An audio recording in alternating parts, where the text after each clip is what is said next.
रामकृष्ण नामे ये दोन्ही साजिरी हृदय मंदिरी स्मराकारे आपुल्या पण करा सोडव संसार बंधन तोडावे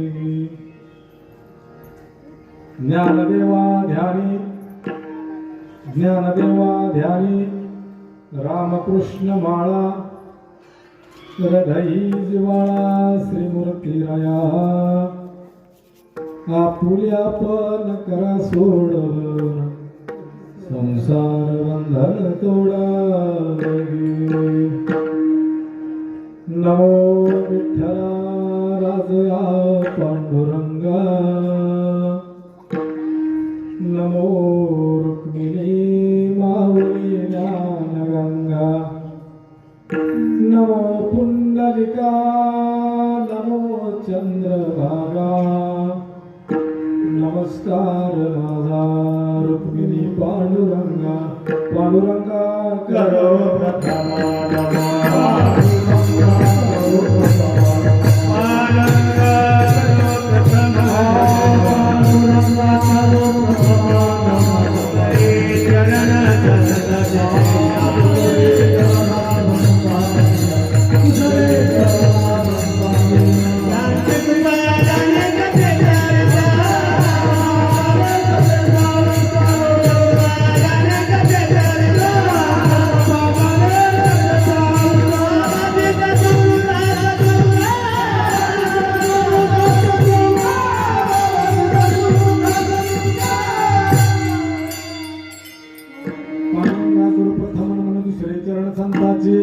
थोडा आवाज द्या महाराज काय ते जो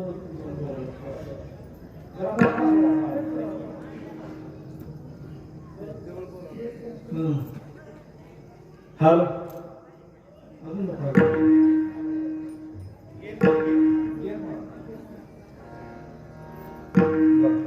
हॅलो पांडुरंगा गुरु प्रथम म्हणून दुसरे चरण संताचे यांचे कृपादाने कथेचा विस्तार माझी सद्गुरु दासरुका मनोजम मार्ततुल्य वेगम जितेंद्रियं बुद्धिमतां वरिष्ठं वातात्मजं नवानरयुक्त मुख्यं श्रीरामदूतं शरणं प्रपद्ये नागेन्द्रहराय त्रिलोचनाय भस्मांगरागाय महेश्वराय नित्याय शुद्धाय दिगंबराय तस्मै नकराय नमः शिवाय शरविंद समाकारे परब्रह्म स्वरूपिणी वासरा पीठने सरस्वती नमस्तुते विठाला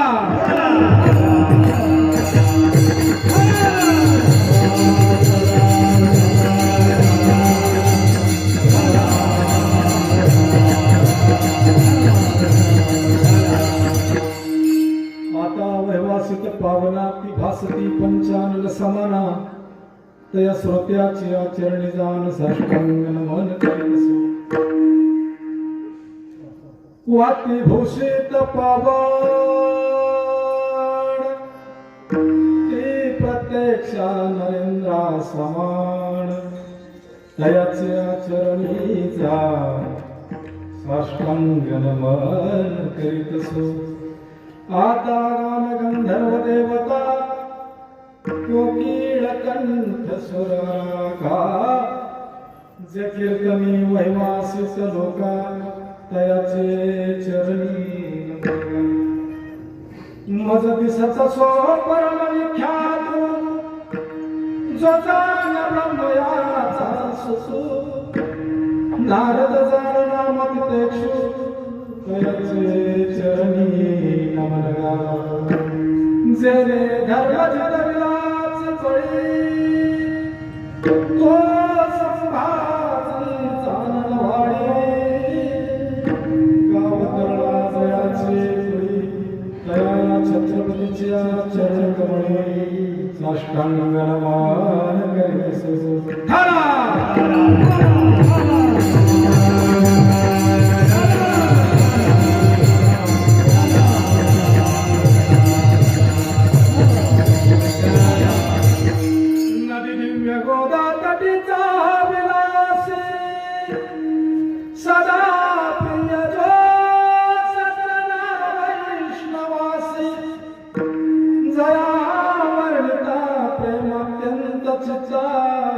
नमस्कार माझा श्री विवेकनाथा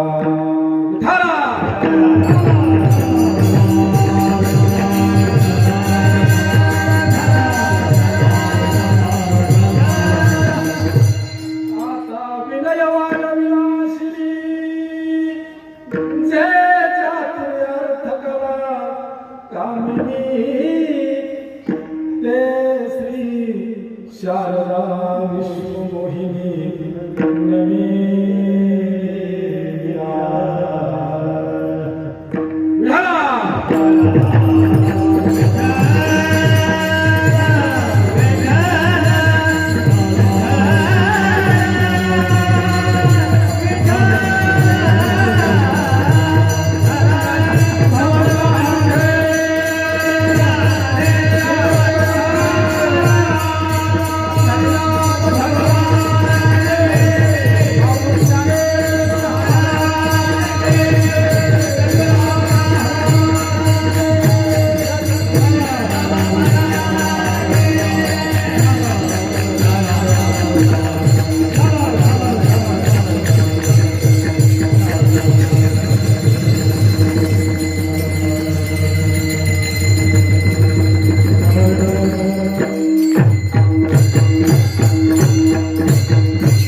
नमो ज्ञानेश्वरा निवृत्ती उदारा सोपान देवा नमो मुक्ताबाई त्रिभुवन पावनी अदत्रय जननी देवसे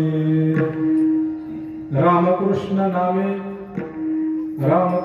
नामे दोन्ही साजरी हृदयी स्मराकारी आपल्या पण करा सोड संसार बंधन तोडावे प्रस्तुत प्रसंगी सेवेकरता निवडलेला अभंग विश्वमान्य विश्वभूषण अधिकार संपन्न ज्ञानियांचे राजे ज्ञानियांचे गुरु योग्यांची माऊली साधकांचे मायबाप श्रीमंत श्री ज्ञानोबाराय यांचा नामाचं महत्व प्रतिपादित करणारा अभंग सेवेकरता घेतलेला आहे. विठ्ठल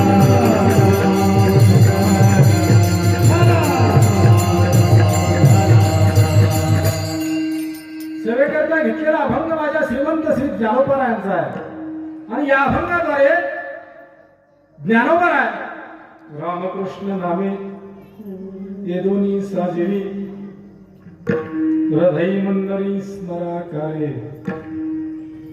राम आणि कृष्ण ही दोन नावे साजरी सांगतात.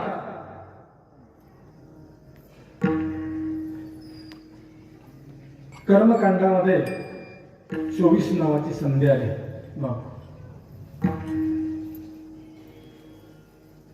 अंशात्मक भगवंताचे अवतार सुद्धा 24 झाले. भीष्माचार्य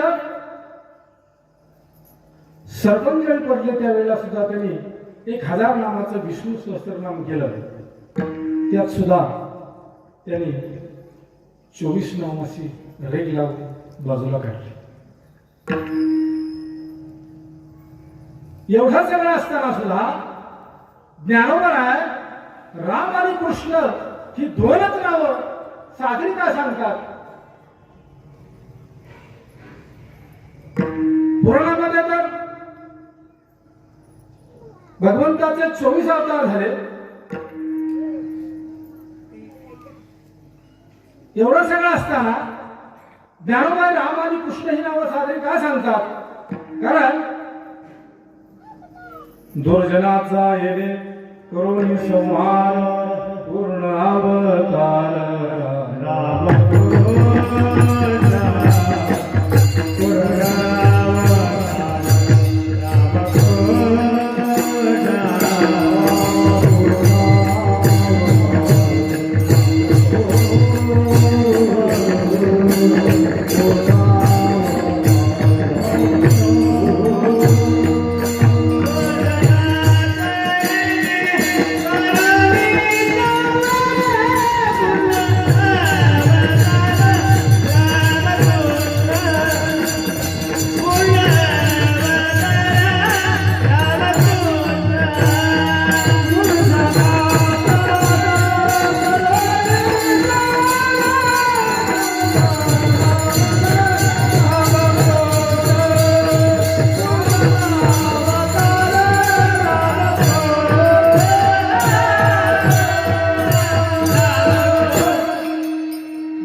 कारण ही भारत भूमी पूर्णत्वाला पोहोचलेल्या किंवा पूर्ण अवताराला किंवा पूर्ण गोष्टीला किंमत देत असते. महाराज पूर्ण गोष्टीला किंमत देत असते किंवा पूर्ण गोष्टीला या समाजामध्ये या वारकरी संप्रदायामध्ये सगळीकडे जर पाहायला गेलं तर पूर्ण गोष्टीला किंमत आहे. आणि म्हणून या ठिकाणी राम आणि कृष्ण हे दोनच अवतार पूर्ण आहेत. राम आणि कृष्ण या नावाची माहिती मी तुम्हाला पुढे सांगेल. तत्पूर्वी या ठिकाणी चालत असलेला हा ज्ञानेश्वरी पारायण सोहळा वर्ष 49 लिहिले 48 वर्ष आहे. 4 तपोया पूर्ण सप्ताहाला झालेले आहेत. आणि हे सगळं होत असताना गेले 2 वर्ष या गावामध्ये पारायण सोहळा थांबलेला होता या कोरोनाच्यामुळं महाराज. आणि आता ह्या 2 वर्षानंतर पुन्हा ज्ञानेश्वरी पारायण सोहळा या ठिकाणी संपन्न होतोय. आणि हा ज्ञानेश्वरी पारायण सोहळा संपन्न होत असताना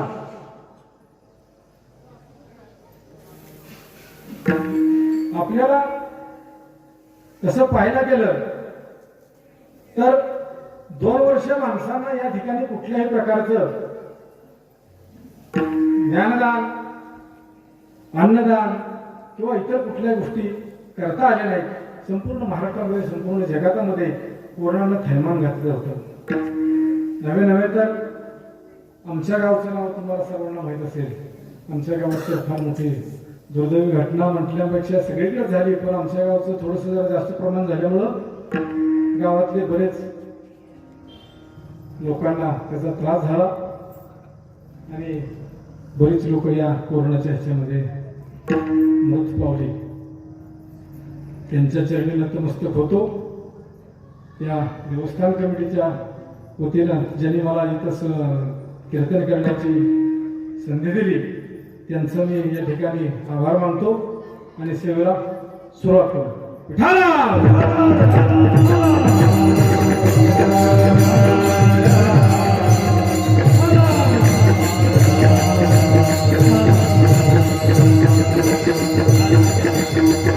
राम आणि कृष्ण नावं ही दोन्ही साजरी सांगतात. कारण पूर्ण गोष्टीला या ठिकाणी महत्व दिलं जातं. त्या पद्धतीनं एका बाईने स्वयंपाक केला. त्या स्वयंपाकामध्ये संपूर्ण पुरणपोळीचा मला स्वयंपाक झाला आणि जेवण सगळं वाढलं गेलं. आणि त्या महाराजांनी मला म्हटले, महाराज पाणी. म्हटले आमच्याकडे पाणी मिळत नाही. पुरणपोळीचा स्वयंपाक केला आणि त्या जेवणाला जर पाणी नसेल तर तिला पूर्ण म्हणता येणार नाही. किंवा एखाद्या शेतकऱ्याने ज्वारी केली, ज्वारीची पेरणी केली, सर्व काही केलं आणि काढणीच्या वेळेला काढणी सुरू झाली. त्याच्यानंतर त्या शेतकऱ्याचं पूर्ण काम असेल की त्या ज्वारी काढल्यानंतर खळं करणे, खळं केल्यानंतर ती वावडी लावणे, बाकीच्या सगळ्या गोष्टी असतील. ते सगळं केल्याच्या नंतर त्याला ते पूर्ण असं म्हटलं जातं. त्या पद्धतीनं राम आणि कृष्ण हे 2 अवतार पूर्ण आहेत. म्हणून एक जण म्हटला की माझा खूप अभ्यास आहे, माझा खूप अभ्यास आहे, माझा योगाभ्यास आहे. त्यावेळेला महाराज म्हटले, अरे तुझा अभ्यास आहे खरा आहे, पण या संसारातून मुक्तता पाहिजे असेल तर राम आणि कृष्ण ही 2 नावं साजरी आहेत. आणि म्हणून त्या ठिकाणी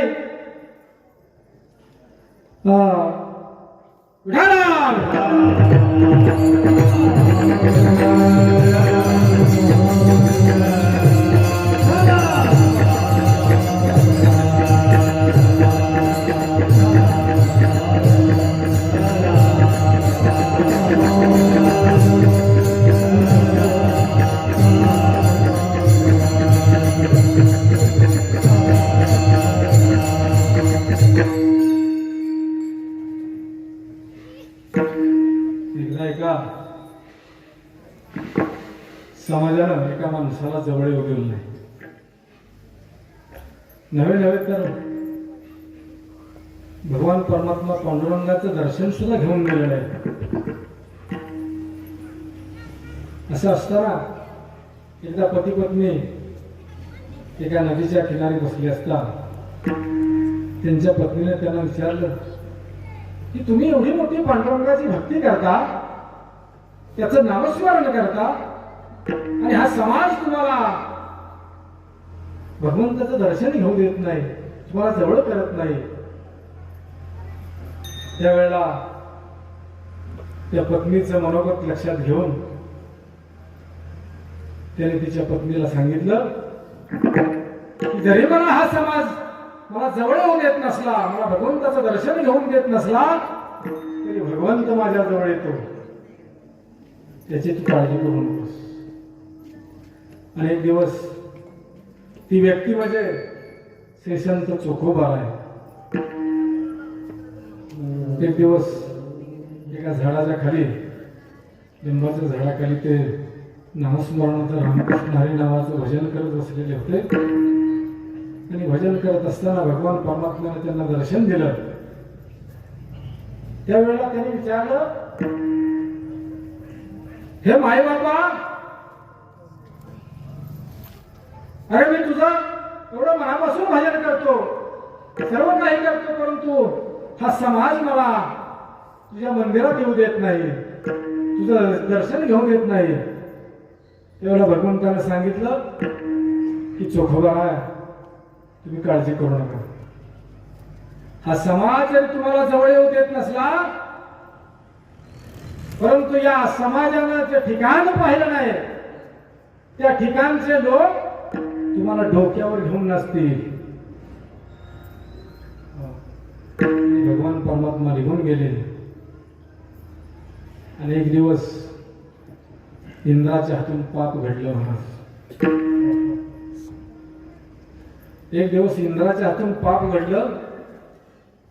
निसर्गाचा नियम आहे, पाप घडलं, राजानं पाप केलं की ते प्रजेला भोगावं लागलं. त्या इंद्राच्या हातून पाप घडलं. स्वर्गामध्ये असणारं 5 प्रकारचं अमृत हे नाश पावलं. हे सगळं अमृत नाश पावलं असताना सर्व देवतांना तिथं प्रश्न पडला. कारण कसं आहे, इथं जे आपण अन्नभक्षण करतो काय असेल ते परलोकात, स्वर्गामध्ये त्या अमृताशिवाय त्या देवतांचं जगणं सुद्धा कठीण आहे महाराज. आणि मग हे सगळं असताना ते 5 प्रकारचं अमृत नाश पावलं. आता काय करावं काय नाही असं सर्व देवतांना, देवता असतील, देव असतील, सर्वांना त्याचं पुढं पडलं की आपण काय करावं. परंतु त्या ठिकाणी 6व्या क्रमांकाचे असणारे संन्यासी म्हणा, साधू नारद त्या ठिकाणी नारायण त्या ठिकाणी पोहोचले. आणि इंद्रदेवाला त्यांनी विचारलं की भगवान, असा काय तुम्हाला अडचण आली, तुम्ही चिंतेत दिसता. आणि मग त्यावेळेला इंद्रदेवानं घडलेला प्रकार सांगितला की असं असं स्वर्गलोकामध्ये असणारं अमृत सगळं नाश पावलेलं आहे, त्याला दुर्गंध येतोय. सगळे 124 प्रकारचे यज्ञ केले शिवाजी महाराज. 124 प्रकारचे यज्ञ, हो, सगळ्या प्रकारचे यज्ञ केले तरी अमृत काय शुद्ध होत नाही. काय करावं काय करावं काय करावं हा प्रश्न पडला. परंतु त्या आपल्या साधूने त्यांना एक पर्याय सांगितलं. म्हणजे तुम्हाला जर तुमचं अमृत शुद्ध करायचं असेल तर या भूतलावर मंगळवेढा नावाचं गाव आहे आणि त्या गावामध्ये चोखामेळा नावाचे एक संत राहतात. तिथं गेल्याच्या नंतर तुम्हाला त्या राम आणि कृष्ण नावाच्या जपानं तुमचं अमृत शुद्ध होईल. कसं आहे महाराज, मोठ्या माणसाला लहान माणसाकडे किंवा एखाद्या गरीबाकडे जायचं म्हटलं की त्याला अवघड असते. आता इंद्र म्हणजे तुम्हाला माहित आहे, इंद्र म्हणजे 33 कोटी देवाचा राजा महाराज. 33 कोटी देवाचा राजा इंद्र. आणि तू म्हणला मी, हो बरं ते ठीक आहे. म्हणजे आता अमृत शुद्ध होते म्हटल्यानंतर एखाद्या वेळेला जायला काय होतं काय. आणि मग त्या ठिकाणी इंद्र म्हणजे बरं ठीक आहे, कसं घर कसं आहे त्यांचं. त्यावेळेला त्यांनी सांगितलं की घर त्यांचं एकदम साधं आहे. म्हणजे घरावर म्हणजे पाचट सुद्धा टाकायला मिळत नाही. त्यांच्या घरावर कातडी असायची, कातडी जनावरांची मेलेल्या कातडी टाकलेली असायची. आणि म्हणले अशा ठिकाणी जावं लागेल, हो जावं लागेल. आणि एक दिवस चोखोबराय त्या झाडाखाली भजन करत बसलेले होते. इंद्र सांगितल्याप्रमाणे आपल्या विमानातून आले. त्या ज्या झाडाखाली चोखोबरायांचं भजन चाललं होतं त्या झाडावरती इंद्र बसले आणि मग त्या ठिकाणी चोखोबरायांचा रामकृष्ण हरी रामकृष्ण हरी हा नाममंत्र चालू होता, जप चालू होता. आणि त्यावेळेला ते इंद्र त्या झाडावरून ते 5 प्रकारचं जे अमृत आणलं होतं करून त्यांनी ते काय केले, 2 मिनिटाचं रामकृष्ण हरी जप चालू झाल्याच्या नंतर त्यांनी ते त्याच्यावर झाकण काढलं. 2, 3, 4 सगळ्या 4 ह्याच्यावर झाकण काढली, वास घेऊन बघितलं, अरे वा सुगंध. मग त्यांना असं वाटलं की आता सगळ्या प्रकारचं अमृत शुद्ध झालं. कसं आहे, सुगरीण बाई असली की तिला ते भात शिजला नाही पाहण्यासाठी काय पूर्ण हात घालावा लागत नाही. एक सीता काय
झाकणं उघडल्याबरोबर त्यांना तो अगदी सुगंध आला. आल्याच्या नंतर त्यांनी संदिशा आपलं विमान उडवलं आणि पुन्हा स्वर्गामध्ये निघून गेले. आणि तिथे गेल्याच्या नंतर कृष्णांजय नावाचं जे अमृत होतं की जे पाण्यासारखं असतं, म्हणजे ते सगळं जरी अन्न आपण खाल्लं तरी ते अमृत पिल्याशिवाय स्वर्गातल्या लोकांना जमत नाही. आणि म्हणून मग तिथे गेल्याच्या नंतर पाहिल्याच्या नंतर पाहतायत तर काय 4 अमृताचा इतका सुगंध वस्तूमध्ये येतोय आणि एक अमृत मात्र जशाच तसं राहिलं. एवढं सगळं झाल्याच्या नंतर तिथं साधू आले आणि त्यांनी सांगितलं की मी तुम्ही सांगितल्याप्रमाणे खाली गेलो, त्याचं भजन चालू होतं, रामकृष्ण हरी नामाचा जप चालू होता, हे सगळं चालत असताना मी तिथं गेलो आणि गेल्याच्या नंतर ते झालं पण एक प्रकारचं अमृत अशुद्ध राहिलं. त्यावेळेला त्यांनी नारद मुनींनी त्यांना प्रश्न विचारला की तुम्ही कसे गेलात, विचारला. त्यांनी सांगितलं मी माझ्या विमानाने गेलो. गेल्याच्या नंतर तिथं त्यांचं भजन चाललं होतं. भजन झाल्यानंतर मी झाडावर बसलो, मी 5 प्रकारच्या अमृताची झाकणं उघडली, मग ते 4च उघडली होती, एखादं राहिलं होतं. आणि मग तिथून मग नमस्कार केला ना. त्यावेळेला नारद मुनी म्हणले की 124 प्रकारचे यत्न करून सुद्धा तुमचं अमृत शुद्ध होत नव्हतं. आणि तिथे रामकृष्ण नामाचा जप चालू असताना 1-2 मिनिटांमध्ये तुमचं अमृत शुद्ध झालं, तरी पण तुमचा अहंकार किती टोकाला गेला. तुम्ही त्यांना नमस्कार सुद्धा केला नाही आणि वरच्यावर निघून आलात. आणि त्यांच्या डोळ्यातून अश्रू आले. त्यावेळेला त्यांनी सांगितलं की इतके 124 प्रकारचं यज्ञ करून तुमचं अमृत शुद्ध होत नाही आणि रामकृष्ण नावाच्या जपानं तुमचं अमृत शुद्ध होतं, तुम्ही त्या वारकऱ्याला नमस्कार सुद्धा केला नाही. आणि मग पुन्हा त्यांना सांगितलं की तुम्ही पुन्हा जावा. आणि पुन्हा गेल्याच्या नंतर मग सांगितल्याप्रमाणे इंद्रदेव पुन्हा खाली आले. त्या चोखोबरायाचं दर्शन घेतलं. त्यावेळेला चोखोबरायांची पत्नी जवळ बसलेली होती. तिच्या डोळ्यातून आनंद अश्रू वाहत होते. आणि हे पाहिल्याच्या नंतर अरे तिन्ही देवतांचा राजा होता, 33 कोटी देवांचा राजा इंद्र माझ्या मालकाचं दर्शन घेतोय. ते पाहिल्याच्या नंतर तिचे डोळे भरून आले आणि इंद्राने नमस्कार केला आणि पुन्हा ते 5व्या प्रकारचे अशुद्ध अमृत पुन्हा शुद्ध झालं. त्यावेळेला महाराज म्हणतात की हे जप तप म्हणजे योगयाग विधी हे सिद्धी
योगयाग विधी हे सिद्धी मायाची उपाय. योग याग विधी याचा काही उपयोग होत नाही. महाराज रामकृष्ण नाव याचं नामस्मरण केल्यानंतर इंद्र किंवा त्या स्वर्ग लोकाचे अमृत शुद्ध होते. ही एका नामधारकात ताकद आहे. म्हणून महाराज म्हणतात रामकृष्ण नामे हे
जगाच्या मालकाच्या पत्नीचं अपहरण झालं आणि शोध लागला. रावणाच्या अशोक वाटिकेत असल्याचा अगदी म्हणजे पक्का शोधच लागला. परंतु जायचं कसं आणि आणायचं कसं? गेल्यानंतर रावणाबरोबर युद्ध करावंच लागणार आहे. आणि मग एका समुद्राच्या किनारी 18 पद्म वानर, 72 कोटी वीस आणि 56 कोटी गोलांगोळ समुद्राच्या किनारी सर्व एकत्र असे जमलेले आहेत. प्रभू रामचंद्र, लक्ष्मण, हनुमंतराय सर्वजण सर्व विचारात पडले. आणि सर्व हे विचारात पडले असताना की हा 1200 किलोमीटरचा समुद्राचा प्रवास करायचा कसा, पलीकडे जायचं कसं, हा प्रश्न. आणि त्या प्रश्नानं जगाच्या मालकाला बाबा घाम येत होता. त्या घामाचे प्रकार दोन. वातावरणाला आलेला घाम वेगळा, हो म्हणजे काही काम केलं तर आलेला घाम वेगळा, पण ते तानानं आलेला घाम नाही वेगळा असतो. तो तानानं आलेला घाम माणसाला घेऊन जातो. त्यामुळं तानात कुणीही राहायचं नाही. आणि गंमत अशी झाली महाराज की भगवान प्रभू रामचंद्रांना घाम आलेला होता. लक्ष्मणाची सर्व कपडे ओली झाली आणि समोर असे वानर बसलेले होते. हनुमंतराव पुढे बसलेले आहेत. म्हणून जवळ जायचं कोणी बाबा, बोलायचं कोणी हा प्रश्न पडला. आणि गंमत अशी झाली त्यातले बारकुसू वानर जवळ आलं, हनुमंतरावच्या जवळ आलं. म्हणजे हनुमंता, अरे ज्याचं आपण भजन करतोय त्या भगवान परमात्म्याला घाम येतोय, काय भानगड काय? आता हनुमंतरायाला म्हटले बाबा तूच गेला असेल, तूच विचारलं तर तुझंच काहीतरी शिजेल, आमचं तर काम नाही त्याच्या जवळ राहिलं. आणि मग ठीक आहे म्हणले मी जातो. मग हनुमंतराय थोडं गेले आणि प्रभू रामचंद्राला देवाला नमस्कार केला आणि विचारलं. प्रभू म्हटले तुम्हाला घाम येतोय, हा घाम कशाचा आहे? लक्ष्मण म्हणला हनुमंता, अरे तुला काय वाटतं का विचारायला? तिने देवताचा राजा या जगताचा मालक आहे, ज्याच्या डोक्यावर ही पृथ्वी आहे तिथं शेषाचा अवतार म्हणजे लक्ष्मण. आम्ही दोघं इथं विचारात पडलो की हा 1200 किलोमीटरचा असणारा जो समुद्र आहे, हा समुद्र कसा पार करायचा? आणि तू विचारतोय आम्हाला हा घाम कशाचा?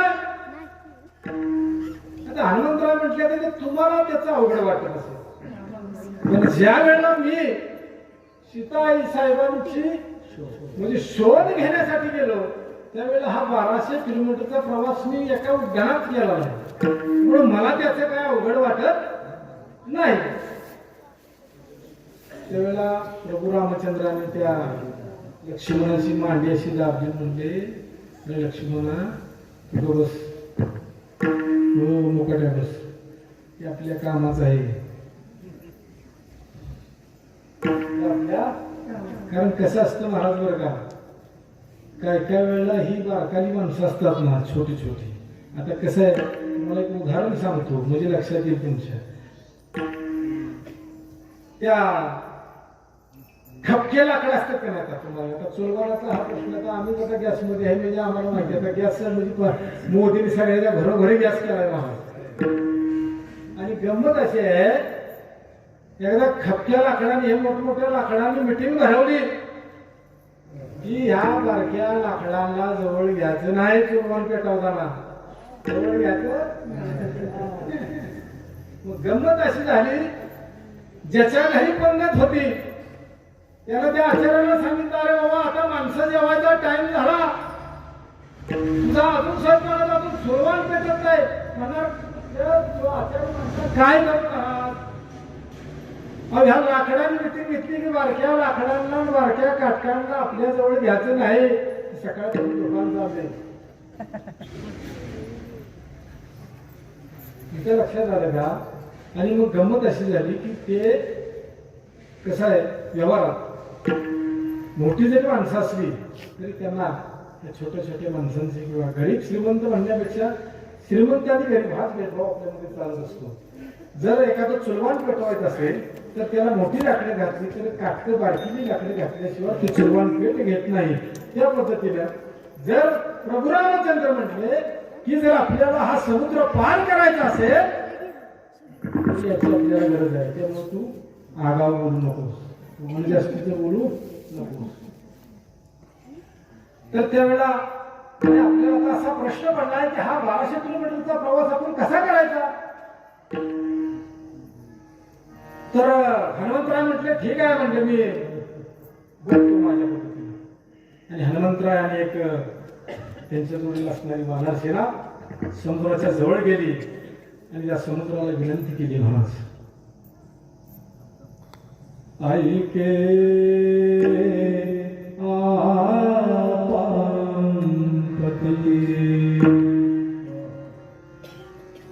तुझ करीत मी विनंती. हो हो हनुमंतरायाने त्या सागराला विनंती केली की हे सागरा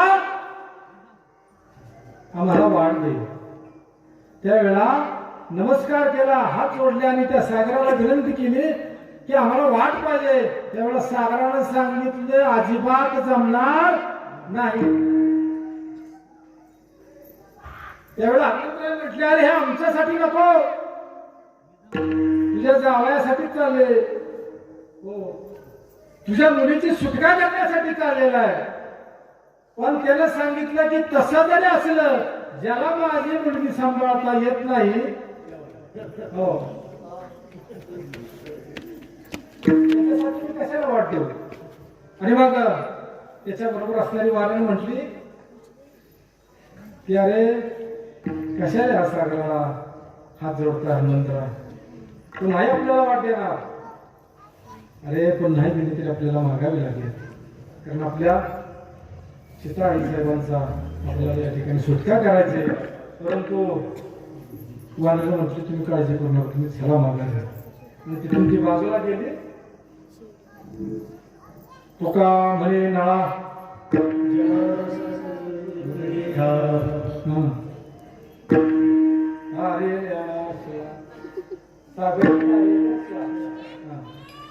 आणि मग ती नळ आणि नीळ नावाची दोन वानर होती. त्या वानरांना वरदान होतं महाराज की कुठलाही दगड जर पाण्यावर टाकला तर तो तरंगत असेल, असं त्यांना एक वरदान होतं. आणि मग त्यांनी काय केलं की सर्व वानर गोळा झाली.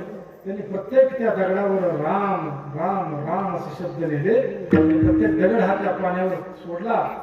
1200 किलोमीटरचा तो असणारा सागरावर पूल हो तयार झाला, सेतू तयार झाला.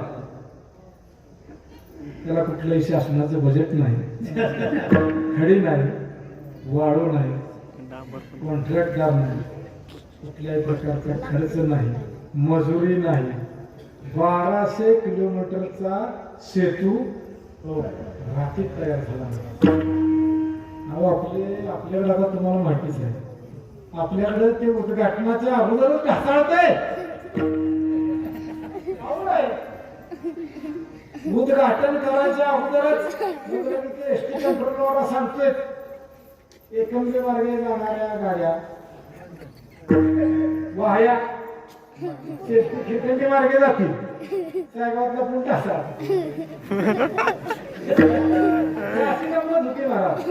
आणि मग ह्या पुराला कुठल्याही प्रकारचं खर्च नाही, सेतू म्हणजे कुठल्याही प्रकारचं त्याला हे नसताना फक्त राम आणि कृष्ण नामाच्या ताकदीवर हा 1200 किलोमीटरचा प्रवास करण्यासाठी आणि सीताई साहेबांचं सोडवून आणण्याकरता हा जो सेतू बांधला, हा फक्त नामधारक राम आणि कृष्ण या नामाच्या ताकदीवरच तो तयार झाला.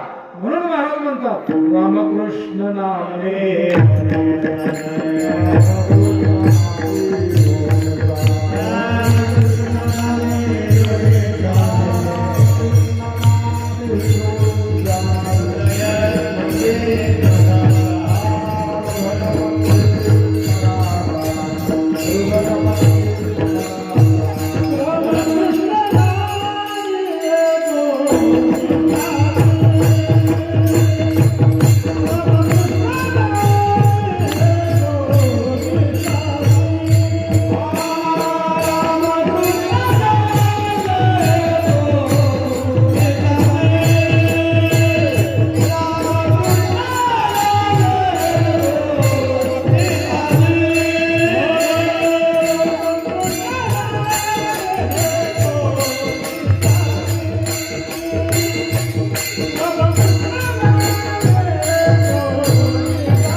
काय ठराविकच लोकांनी करावं असं काय आहे का? भगवंताचं नामस्मरण करण्यासाठी सर्वांना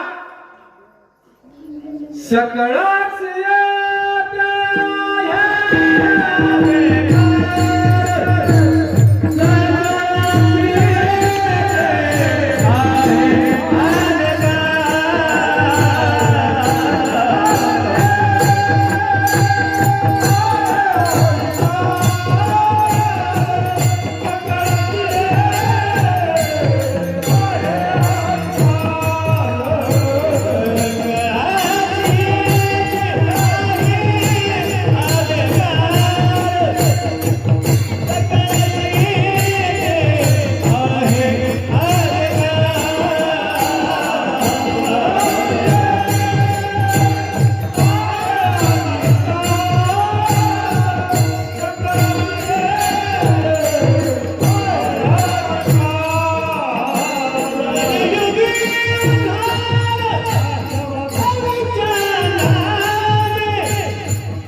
विठ्ठल विठ्ठल महावेळोवेळा सोहळा स्वर्गीय.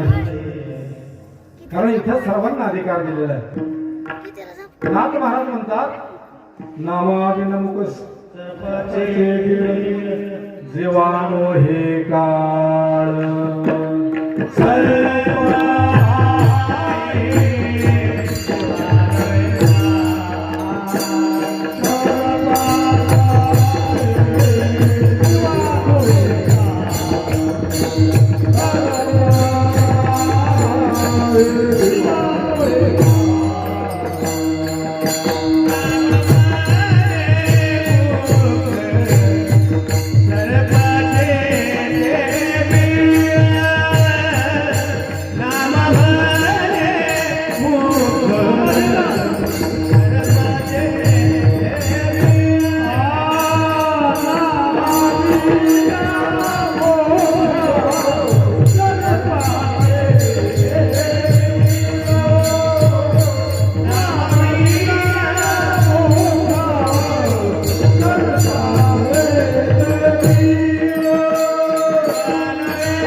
मामा बिळमुख सर्पाच ते बिळ जीवान हेचा सर्प आहे. या जगतामध्ये सत्य काय असेल ना महाराज, तर ते फक्त भगवंताचं, माझ्या विठ्ठल भगवान परमात्म्याचं नाव आहे. सत्य सात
एका नवरा नवरीची वरात निघालेली ती वरात,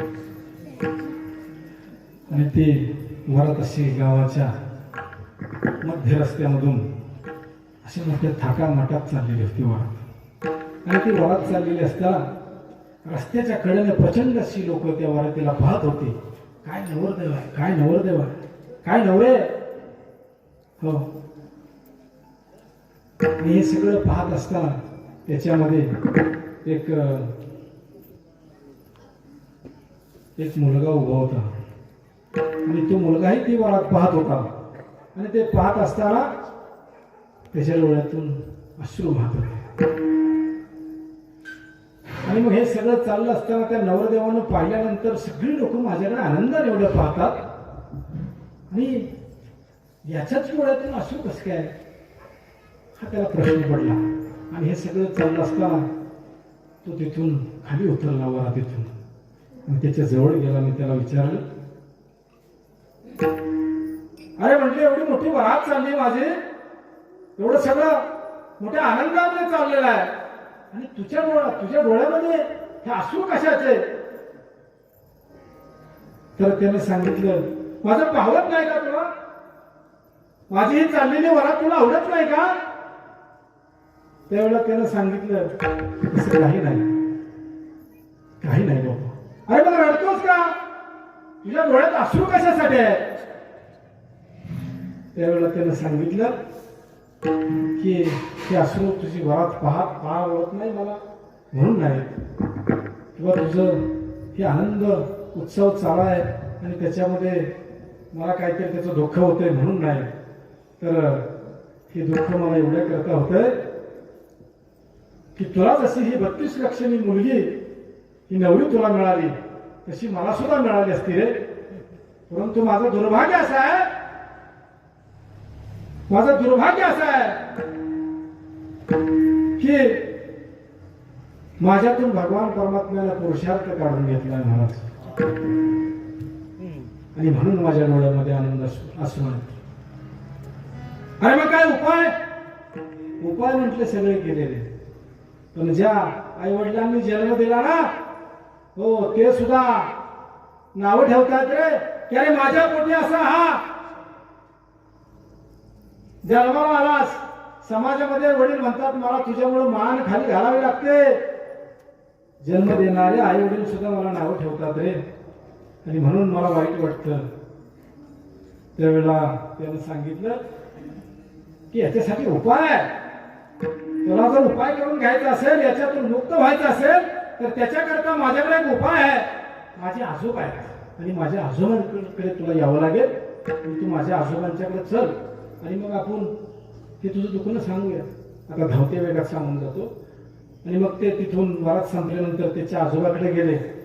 आता आजोबा म्हणजे वारकरी होते, जुनाट वारकरी, ठोकार माळ घातलेले, माळ मोठी. आता पण अलीकडच्या काळात असं आहे, माळ मस्त ठोकार आहे, पण आई बापालाच मानित नाही महाराज. लय अवघड आहे, खरंच अवघड आहे. आणि मग ते आजोबाकडे गेल्याच्या नंतर गंमत अशी झाली, ते आजोबाने विचारलं काय रे माझ्या मुलाच्या वराती दिवशी तू रडत होतास?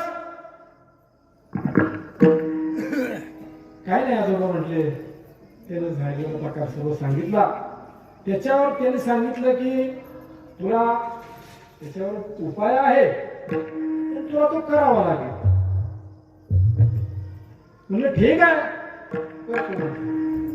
तर म्हणलं उपाय सोपा आहे आणि हा उपाय केल्यानंतर मी जिवंत असेपर्यंत तुला त्याचा दृष्टांत मिळेल किंवा तुला त्याची ही मिळेल. तर म्हणजे उपाय तरी सांगा. तर त्यावेळेला त्यानं सांगितलं तुला फक्त राम आणि कृष्ण नावाचा जप करायचा. म्हणला तेवढंच तर जमत नाही ना. कशाला भजन करू त्या भगवंताचं? ज्या भगवंतानं मला लिंब बनवलं, त्या भगवंताचं समाजामध्ये मला सर्व समाज नावं ठेवतो, त्या भगवंताचं नामस्मरण करायला सांगतो मला. कशा करता करू? मग म्हातारं म्हणलं बरं तसंच तसंच मग. तरी पण पुन्हा त्याच्या आजोबांनी त्याला समजून सांगितलं की अरे बाबा तुला याच्यातून पर्याय काढायचा असेल तर तुला भगवंताचं नामस्मरण करावं लागेल. तर म्हटलं आता म्हणता जरी नाही आलं तरी बरं तुला म्हणता येत नाही ना, तुला म्हणायचं नाही ना, मग तू कमीत कमी ऐक, श्रवण तरी कर. ऐकशील का नाही? ठीक आहे. कसं तरी घोड्या घालून ते म्हटलं ठीक आहे. म्हटलं मी ऐकतो. आणि मग जिथं जिथं भजनं चालायची तिथं जाऊन तो बसत होता. बसू लागल्याच्या नंतर आता त्याला ही जवळ करण्याची हो हे बी काय महाराज अवघड आहे. ही जवळ कुठे मध्ये येते ती त्याला. हा मग ती त्याला जवळ येऊन राहते. पण तरी सुद्धा ते लांबून ऐकत होतं. आणि लांबून ऐकत असताना त्याला त्याचा गोडवा निर्माण झाला म्हणून. आणि नुसतं भजन ऐकत बसलं, ऐकत राहिलं. आणि मग हे सगळं ऐकत असताना विटेवरचा मालक एक दिवस प्रसन्न झाला आणि समोर उभा राहिला. हो समोर उभा राहिला आणि मग त्याला हात जोडले. पण ते म्हटले काळजी करू नकोस. मग महाराज ही व्यक्ती तुम्हाला सांगायची जर झाली, रामकृष्ण नावाच्या ताकदीवर ही व्यक्ती आता आपल्या काकड्यामध्ये त्या व्यक्तीचं नाव घेतल्याशिवाय काकडा पूर्ण होत नाही. काही लोक म्हणले आम्ही त्याचं नाव घेणार नाही. भगवंतानं सांगितलं तू घरी जा, तुला नाव घ्यायचं नाही ना, तू घरी जा.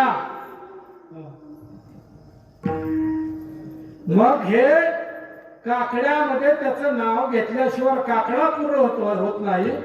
संपूर्ण वारकरी संप्रदाय त्याला डोक्यावर घेतो. हा माणूस कोण असे? भजनी आवे तू हरीचे पायी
खोदू पिंजारी तो नादू, खोदू नावाचा, खोदू नाव होतं त्याचं.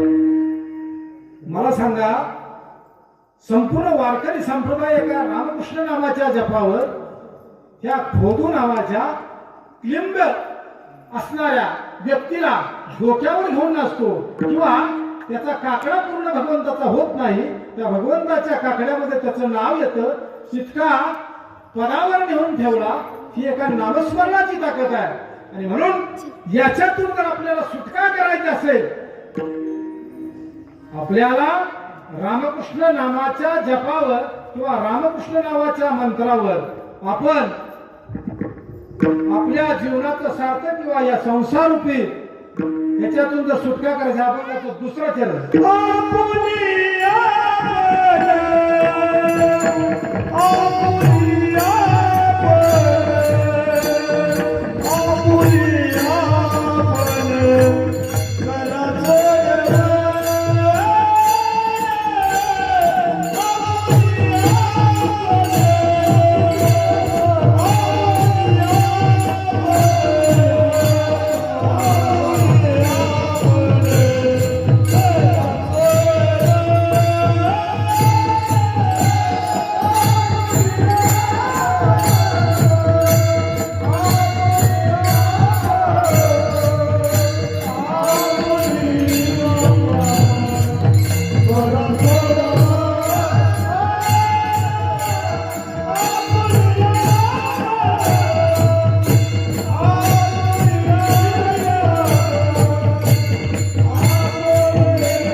रामकृष्ण नामे दोन्ही साजरी, हृदय मंदिरी स्मरा काले, आपुल्या पण करा सोडवर, संसार बंधन तोडाय ढोबळ.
कृष्ण नामे दोन्ही साजरी हृदय मंदिरी स्मराकारे आपल्या पण करा सोडवन संसार बंधन तोडावे. या संसार बंधनातून जर आपल्याला सुटका करायची असेल तर भगवंताचं नामचिंतन करा, नामस्मरण करा, चांगले विचार आपल्या जवळ साठवून ठेवा. देवाची उपासना म्हणजे काय हो महाराज? चांगल्या विचारांची जोपासना हीच देवाची उपासना महाराज. चांगल्या विचारांची जोपासना हीच देवाची उपासना. याच्यापेक्षा दुसरं काही करू नका महाराज. विचार चांगले ठेवा, दुसऱ्याबद्दलचा भाव मनामध्ये चांगला असू द्या. निश्चित भगवंत तुम्हाला मोक्ष प्राप्तीकडे नेल्याशिवाय राहणार नाही आणि संपूर्ण आयुष्य तुमचं अगदी सुजलाम सुफलाम करून टाकेल. फक्त विचार चांगले करण्याची गरज आहे. आणि हे विचार चांगला केला ना की त्याची असणारी 3 तोंड, त्या एक तोंड सरळ चाललं की बाकीची 3 बरोबर त्याच्या पाठीमागे येतात. विचारानंतर दुसरं जे पहिला तोंड आहे विचार, दुसरं तोंड आहे इच्छा, तिसरं आचार आणि चौथं उच्चार. सगळी जर आपल्याला विचार चांगले आले महाराज संपला विषय. विचार भगवंताचं नामचिंतन करा किंवा नामस्मरण करा. स्मरण केलं तर भरपूर आहे महाराज. भगवंताच्या नामचिंतनाबरोबर स्मरण करा, कामच होत. आणि म्हणून चांगले विचार ठेवा. कसं आहे माहिती आहे का, माणसांना आता थोडस कीर्तनामध्ये सुद्धा विनोद असावा लागतो. आता एक तुम्हाला सांगतो, लक्ष्यार्थ वाच्यार्थ कसं असतं मग तुम्हाला सांगतो. माणूस काय आहे म्हणजे प्रकाराचे 3 तुका प्रत्येक प्रकारची माणसं आहेत इथं. त्याच्यामुळे कसं आहे, कुणाला कसं असते.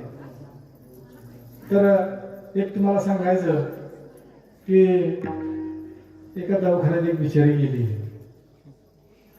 आणि एका म्हातारीचा पाय मोडला आणि ती दवाखान्यात गेली. दवाखान्यात गेल्याच्या नंतर तिचा पाय मोडलेला होता. कोरेगावच्या भोसले डॉक्टरच्या दवाखान्यात गेली. दवाखान्यात गेल्यानंतर डॉक्टरने सांगितलं, मावशी तुमचा पाय मोडलाय, याचा एक्सरे काढावा लागेल. काय काढावं लागेल? एक्सरे. तर त्या मावशीला काय कळत नव्हतं, तिला काय ऐकायला येतच नव्हतं. ती म्हणजे काय, एक्सरे काढावा लागेल. तिला 2-3 वेळा सांगून डॉक्टरने काय कळालं नाही.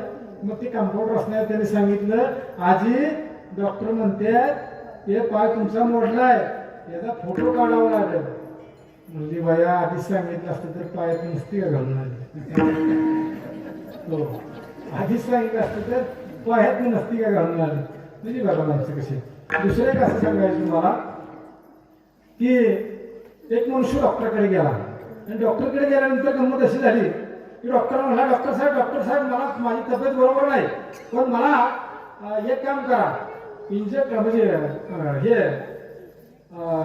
नको आहे, गोळ्या पाहिजे. डॉक्टर म्हणला ठीक आहे, तुम्हाला काय करतो, इंजेक्शन वगैरे देत नाही, फक्त गोळ्या देतो. तर तो काय म्हणला माहिती आहे का, काय डॉक्टर साहेब चेष्टा करताय, म्हणजे आता गोळ्या खायच्या असते तर मी नसतो गेलो म्हणतो. आता काय डॉक्टर काय गोळ्या दिसते का मला सांग. असं आहे, लक्षात वाचार्थ माणसाच्या लक्षात येत नाही. आणि दुसरी गोष्ट एक सांगायची अशी राहिली की एक डॉक्टरकडे गेल्यानंतर एक बिचारी तब्येत जाड होती तिची. मग ते डॉक्टरकडे गेली. म्हणजे डॉक्टर साहेब म्हणजे माझी तब्येत बारीक होण्यासाठी काहीतरी उपाय सांगा. डॉक्टर म्हणजे ठीक आहे, म्हणजे तुम्ही काय आहार घेता. तर त्यांनी सांगितलं काय नाही, सकाळी मी चपात्या खाते, 10 प्लेट भाजी खाते आणि 5 प्लेट म्हणजे भात खाते. बरं ठीक आहे. मग म्हणले असं करा, आता तुम्हाला उपाय सांगतो. बर म्हणले असे करा, 20 चपात्या खाता तिथं 10च खा, 10 प्लेट भाजी खाता तिथं 5च प्लेट खा आणि 6 प्लेट भात खाता तिथं 3च प्लेट खा. म्हणजे हे जेवण करल्यावर खाऊ का आधीच खाऊ. म्हणजे अवघड आहे सगळं महाराज. म्हणून सांगतो महाराज, विनोद खूप आहेत परंतु आता कसं झालं, जरा थोडंसं सगळ्या गोष्टी आता इथे या ठिकाणी सांगायचं म्हटलं तर जरा वेळ झालेला आहे. वेळ सुरुवातीला जरा वेळ माझा गेल्यामुळं वेळ आता इथं तो पुन्हा कधी योग आला तर त्याच्यावर आपण बोलूया. रामकृष्ण रामे दोन्ही सागरी नदी मंदिरी स्मराकारी आपले आपण करा सोडवन संसार बंधन तोडा वेगळी. कसं आहे, ज्या घरी वारकरी जेव्हा असतात ना महाराज, ज्या घरी वारकरी जेवायला असतात त्या वारकऱ्याच्या घरची मुलं सुद्धा जेवत नाहीत. फक्त आपण नियमाचं पालन करणं काही गोष्टीला काही वेळेला महत्वाचं असतं. हो, नाहीतर खरोखर वारकऱ्यावर प्रेम करणारी ही सगळी मंडळी आहे. आणि आमच्या गावात तर तुम्हाला सांगायचं महाराज की आमच्या गावामध्ये खूप वारकरी संप्रदायामध्ये किंवा वारकऱ्यावर प्रेम करणारी माणसं वारकरी सुद्धा भरपूर आहेत. घरोघरी मला वाटतं प्रत्येक व्यक्ती वारकरी आहे. जसा घरोघरी आमच्या गावामध्ये मिलिटरी मॅन आहे तसा घरोघरी मला वाटतं की प्रत्येक घरात तरी एक तरी वारकरी आहे. असं हे गाव आहे आणि आपण त्याचं पालन केलं पाहिजे. पण काय झालंय की आता हे वारकरी संप्रदायामध्ये सुद्धा फार अवघड होऊन बसलेलं आहे. एक जणांना काल्याच्या कीर्तनाच गवळण म्हणली, गवळणीच्या घरी गेलो गवळण घरी. अरे म्हटलं बाबा फोन करून जायचंयस, अवघड आहे की हे असं त्याच्यामुळे अवघड झाले सगळं. अहो पहिल्या लावण्या सुद्धा एवढ्या खराब नव्हत्या महाराज. लावण्या ए मधुर लीलन ए मधुर लीलन सुगंध सोन्या लावणी भुललिया भंगा लावणी भुललिया भंगा. गोड होती महाराज, लावण्या सुद्धा गोड होत्या. पण वारकरी संप्रदायामध्ये अशा चाली काढतात महाराज, अवघड आहेत चाली त्या. अहो म्हणून सांगतो पहिली काव्य सुद्धा इतकी गोड होती ना महाराज. शरला तो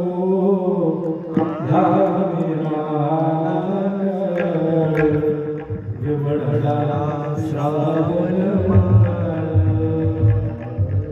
हे आई गे दीर्घ थोडोनी ठाको तो पडला सावनी झोप हे राजाचा.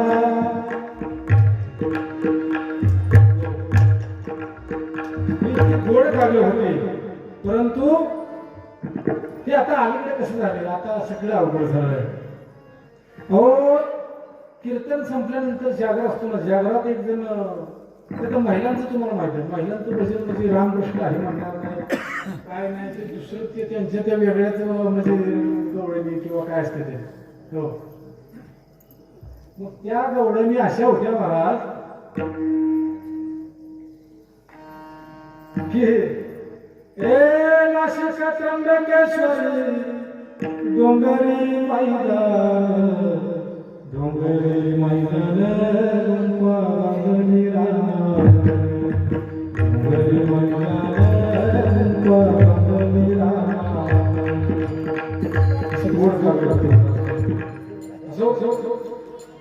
या ठिकाणी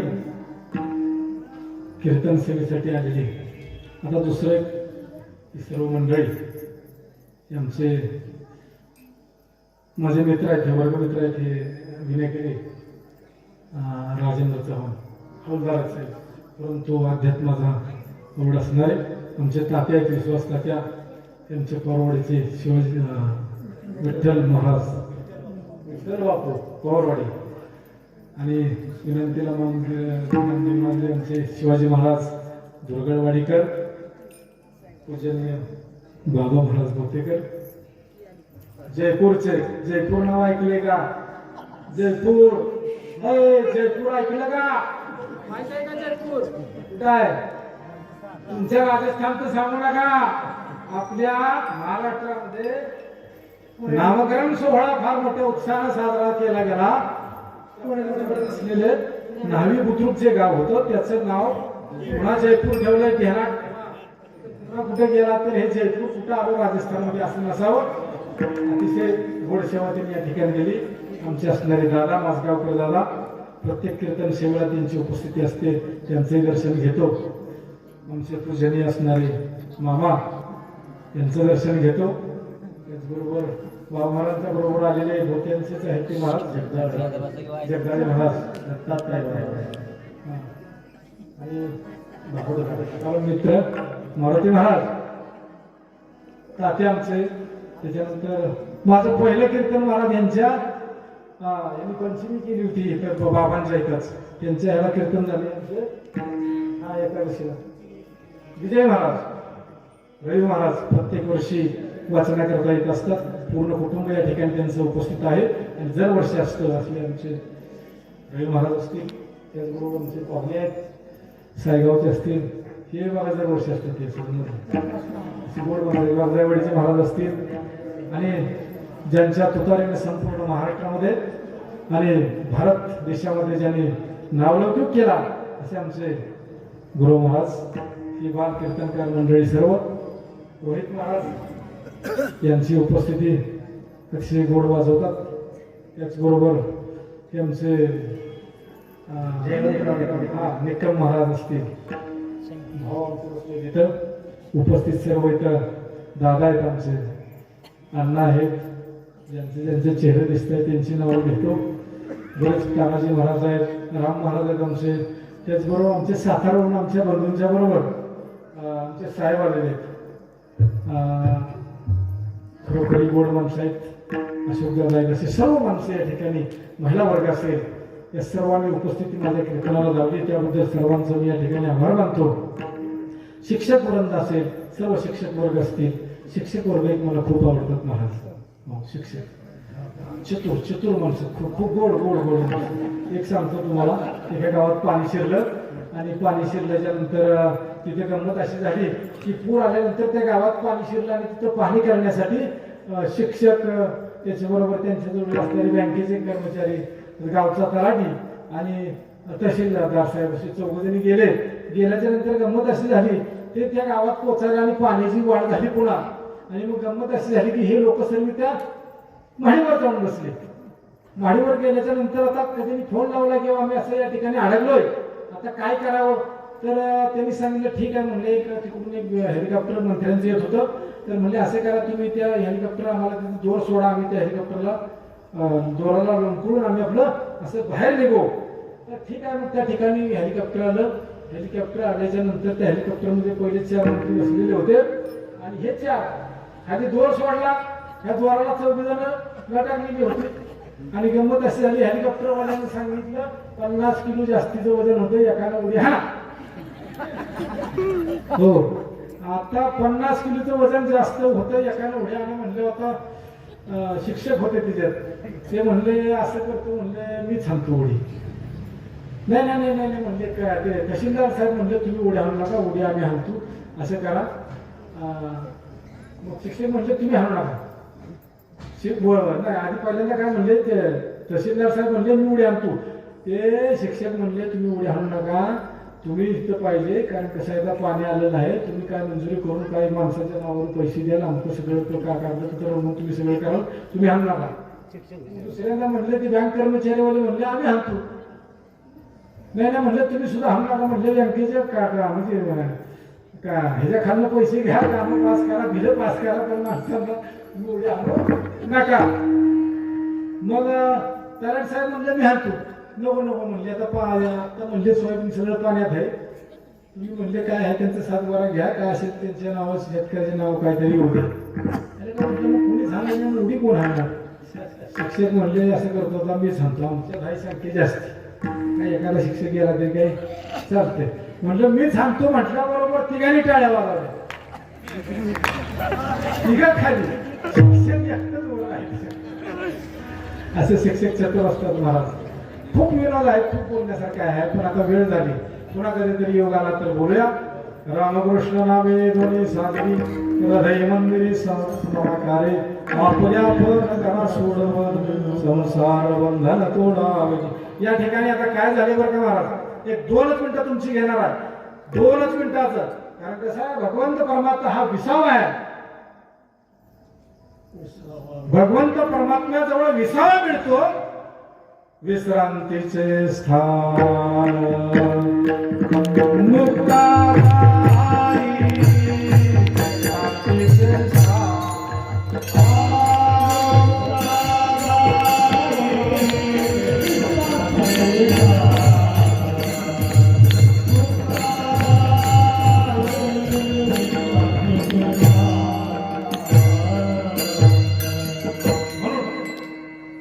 या ठिकाणी एक 2 मिनिटं करता भजन आपण करूया आणि त्याच्यानंतर मग बाकीचं फक्त प्रत्येकाने हात वर करा आणि एक भजन करायचे. मुक्ताबाईचं भजन म्हणूया. मुक्ताबाईचं महाराज मुक्ताबाईचं भजन हा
स्मरा करे आपुल्या पण करा सोड संसार बंधन तोडावे ज्ञानदेवा ध्यानी रामकृष्ण माळा हृदयी जिवाळा श्रीमूर्तीलया आपल्या पण करा सोडवन संसार बंधन तोडावे धावत्या वेळामध्ये वेळ खूप होता धावत्या वेळामध्ये जेवढी काही सेवा करता येईल ती आपली बाबांच्या चरणी अर्पण करतो माझ्या बोलण्याच्या ओघातून एखादा शब्द जर चुकीचा गेला असेल तर तो माझा मला परत द्या आणि आपणा सर्वांचं दर्शन घेतो या ठिकाणी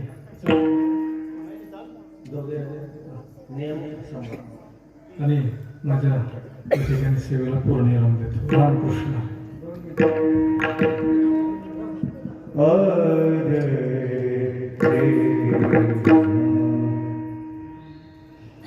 ज्ञानदेव ध्यानी राम